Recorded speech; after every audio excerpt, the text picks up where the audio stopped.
بارکنا حولہ لنریہ من آیاتنا. میں اس ماحول پہ نور اتر رہا ہے. نور کیوں اتر رہا ہے؟ نبیوں کی قبریں معلوم ہوا جہاں اللہ والوں کی قبریں ہوتی ہیں وہاں نور اترا کرتے ہیں. یہ قرآن کی گواہی ہے. بارکنا حولہ لنریہ اولیات. سن جہاں اس کے محبوبوں کے ڈیرے ہوتے ہیں وہاں نور اترا کرتے ہیں.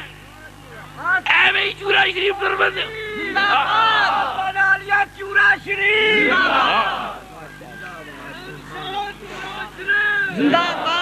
اتنے بھولے تو نہیں گئے ویسے ہی چورا شریف چل دے. اس ایمان سے چلتے ہیں وہاں اللہ کے ولی سوئی ہے خدا کی رحمتیں اتر رہی ہوگی.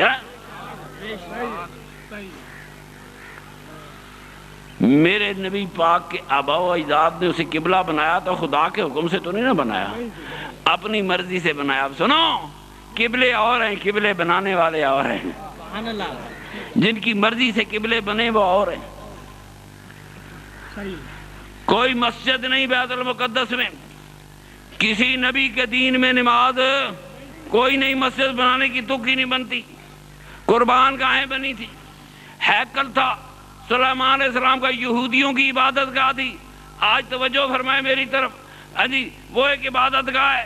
عبادت گاہیں تو یہودیوں نے بڑی بنائی تھی. اپنی عبادت گاہوں کو بیت ایل کہتے تھے, خدا کا گھر. یہودی خدا کو ایل کہتے ہیں, آپ فرشتوں کو ایل کہتے ہیں. جبرائیل, میکائیل, اور پہلی زبانوں میں خدا کو ایل کہتے تھے.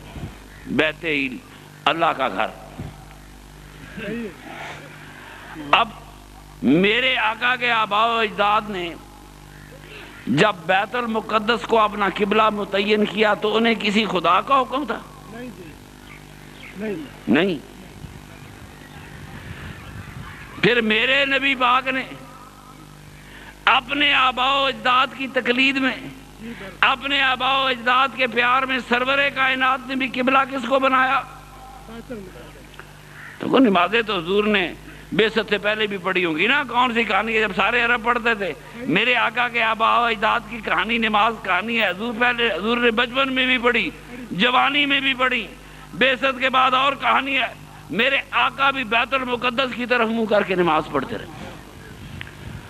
اللہ کا کوئی حکم نہیں تھا. اللہ کا کوئی حکم نہیں. کتنے سال؟ 15 سال. کتنے سال؟ پچھلے کونے میں آواز جا رہی ہے میری؟ ماشاءاللہ. 15 سال میرے نبی کریم نے, صحابہ نے بیت المقدس کی طرف منہ کر کے نمازیں پڑھی, مگر خدا نے بیت المقدس کو قبلہ نہیں بنایا تھا. اللہ نے حکم نہیں دیا. آپ بتاؤ, جس خدا نے, اگر مولوی ہو, جس خدا نے نماز اتاری اس نے قبلہ تو بتایا ہی کوئی نہیں. بات جواب دو مولوی ہو. جس خدا نے یہ بتایا ہی نہیں کہ کدھر منہ کر کے نماز پڑھنی ہے, اس نے نماز کیسے اتار دی؟ سن, کہتا نماز خدا کی ہے, نماز میرے سرور کائنات کے آبا و اجداد کے. 15 سال گزر گئے, 23 سال ہیں کل حضور کی بعثت کے. جتنے جہاں 15 گزر گئے تھے وہاں 8 اور بھی گزر جاتے. آج ہم بیت المقدس کی طرف منہ کر کے نماز پڑھتے اگرچہ خدا کا حکم کوئی نہیں تھا. آپ بتائیں, اللہ نماز اتارے, فرض کرے, اور یہ بھی نہ بتائے کہ اس طرف منہ کر کے پڑھ لیے, تو پیچھے کیا رہ گیا؟ کیا رہ گیا؟ خدا نے تو قبلہ تک نہیں بتایا. قبلے بھی انہی کے تھے جن کی نمازیں تھیں. میرے آقا 15 سال بیت المقدس کی طرف منہ کر کے نماز پڑھتے رہے, اور پڑھتے کعبے میں تھے مگر منہ بیت المقدس کو ہوتا تھا. ہاں, انتظار تھا کعبے کو کہیں سے تو عزت ملے. ہزاروں سال بیت گئے, کعبہ منتظر تھا کوئی آئے اور مجھے بھی عزت دے.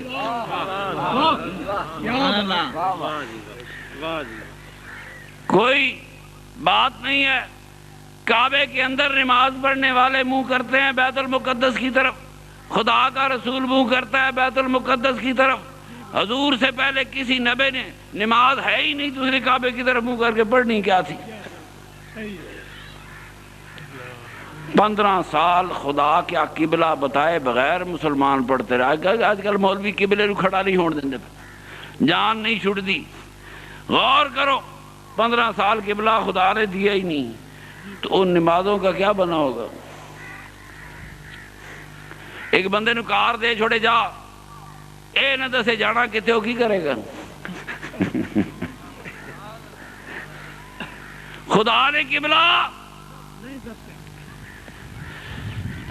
میرے آقا نے بیت المقدس کو قبلہ بنایا، یہ میرے سرور کائنات کے آباء و اجداد کا قبلہ تھا۔ اسی طرح رہتا، اسی طرح رہتا، جس طرح کعبہ اسی طرح رہا، جس طرح طواف 7 پھیرے میرے سرور کائنات کے آباء و اجداد کی نشانی ہے، قیامت تک یہ 7 پھیرے لگتے رہیں گے۔ طوافوں کے 7 پھیرے ہوں گے، سائیوں کے 7 پھیرے ہوں گی، دنیا قیامت تک مناؤں اور عرفاتوں میں جاتی رہے گی۔ یہ میرے سرور کائنات کے آباء و اجداد کا راستہ تھا۔ خدا نے منائی نہیں مقرر کی، اللہ نے عرفات کی حد نہیں مقرر کی، اللہ نے منا کی حد مقرر نہیں کی۔ اللہ کا رسول بعد میں آیا، حج پہلے ہوتے تھے۔ یہ مناؤں، یہ سرحدیں، یہ منائیں، یہ عرفاتیں، یہ سرور کائنات کے آباء و اجداد کی بنائی ہوئی ہے۔ تجھ سے مولوی پوچھتا ہے نا، حضور کے ماں باپ مسلمان تو پاگل ہے پترا، اس وقت تو مسلمان تھا ہی کوئی نہیں۔ مسلمان کہانی تو تب شروع کی جب میرا نبی آیا۔ تو پوچھ وہ ولی تھے کہ نہیں؟ سوال کرنے والے سوال کرو، ولی تھے کہ نہیں؟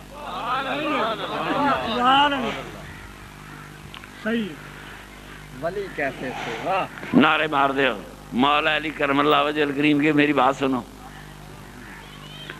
ولایت علی کرم اللہ وجہ الکریم کے پاس ضرور ہے، مگر خود علی کرم اللہ وجہ الکریم کی ولایت شریعت کے ماتحت ہے۔ علی خدا رسول کی شریعت کو نہیں توڑ سکتا۔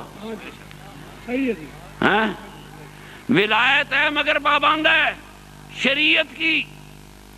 صدیق اکبر کی ولایت ہے، پابند ہے شریعت کی۔ عمر فاروق کی ولایت ہے، پابند ہے شریعت کی۔ سون بزرگا مولوی توجہ دے، کوئی عبد المطلب کھڑا ہوگا، کوئی سیدنا عبداللہ کھڑا ہوگا، تو ان کے آباء و اجداد کھڑے، یہ وہ ولی تھے جن کے قدموں کی شریعت پابند تھی، جن کے قدموں سے شریعت نکل رہی تھی، جن کے قدموں کی گرد سے شریعت اور قانون نکل رہے تھے، وہ سرور کائنات کے آباء و اجداد تھے۔ نعرہ تکبیر، نعرہ رسالت، سرور کائنات کے آباء و اجداد زندہ آباد، سرور کائنات کے آباء و اجداد زندہ آباد، آستان عالیہ چورا شریف، آسمان اسلام، دستے ہی نہیں کسے آج۔ میں نا جب مجھے یہ خیال آتے تھے نا حافظ صاحب جی، میں سوچا یا اللہ یہ خیال کیوں آتے ہیں کہ مولوی سچے نہیں، یا اللہ یہ خیال کیوں آتے ہیں کہ کام بات ایسے نہیں۔ ایک رات کا واقعہ، خواب کا عالم ہے، ایک بہت بڑی عمارت ہے، بڑے کمرے اور دروازے ہیں، میں اس کے سامنے کھڑا ہوں اور میرے حضور قبلہ پیر خادم بادشاہ رحمۃ اللہ علیہ مجھے فرماتے ہیں اندر داخل ہو جا۔ حافظ صاحب بڑے ہی دروازے تھے، بڑے ہی کمرے تھے، لا الہ الا اللہ محمد رسول اللہ باوضو بیٹھا ہوں، میں نے کوئی دروازہ خود نہیں کھولا، جس کے بعد جاتا تھا کھلتے چلے جاتے تھے، ایک ایک دروازہ خود کھلتا گیا، مجھے تو کھولنا نہیں پڑا۔ میں کہاں اتنے علم والا، یہ عطائیں ہیں بابا جی چرائی کی، خواجہ نے چرائی کی۔ اٹھ پترا اپنے نبی کے باپ دادے کا نام روشن کر۔ 1300 سال سے یہ امت میرے آقا کے آباء و اجداد سے مذاق کرتی ہے۔ زندہ باد، ماشاءاللہ۔